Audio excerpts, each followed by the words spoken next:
выставке проекта «Крымский стиль» это всегда ярко и красиво. Уже традиционную весеннюю выставку работ художника Мамута Чурлу и его учеников представили в библиотеке Франко в Ахмесджите.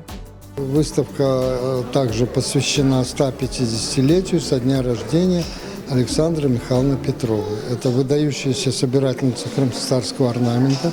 И где-то за 15 лет она собрала около 700 орнаментов, которые хранятся в Государственном историческом музее в Москве. И у нас был доступ к одной части этих орнаментов. Вот последние все работы, которые вы видите здесь, орнаментальные работы, они созданы после непосредственного изучения орнаментов Александры Михайловны Петровой. То есть не ее орнамент, а крымско-татарских орнаментов, которые она собрала. Крымско-татарский орнамент занимает особое место на выставке «Крым с любовью». В каждую работу авторы закладывали смысл, часто личный, связанный с семьей и родиной. Панно называется «Берекет». Я закладывала такой смысл, знаете, берекет не материально, он духовный. Вот много радости желаю своей семье, своему народу, счастья, здоровья, дружбы, такой богатой дружбы. Бу табак, бу несі сыны, бу столдайын бір kullanған несі var bunun это. А üstüne böyle ne resim yaptım, bu hepsi со значением, bu неме ailem yaptım.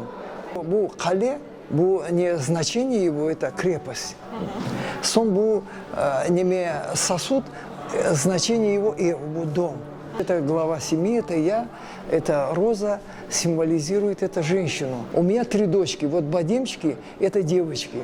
И мен бар 4 tane torunum. Bu tülpançikler, bu akay nesi, символа. А bu енді храм, bu неме ладья, это символизирует путь. Вот моя хорантам yol aldı храмға işte. На выставке «Крым с любовью» представлены работы мастеров за последние 2 года. За это время было проведено несколько пленеров, результаты которых тоже можно увидеть в экспозиции. Особенность нынешней выставки в том, что разные мастера взялись за кисть и попробовали себя в новых направлениях. Я вышивальщица. 12 лет вышиваю техники махлама, татар-шлемей, сап и телля. И благодаря Мамуту Ага я открыла новый все дар художника, рисуя орнаментом. В данном случае, что за 2 года я уже нарисовала 5 картин. На выставке представлены 3 мои работы.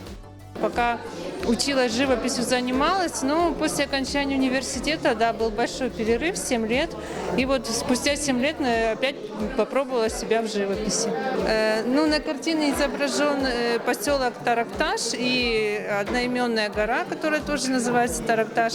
Ну и такой изображен дом небольшой, как старинная крымско-татарская архитектура. Выставка «Крым с любовью» будет работать в библиотеке Франко в крымской столице до 19 мая.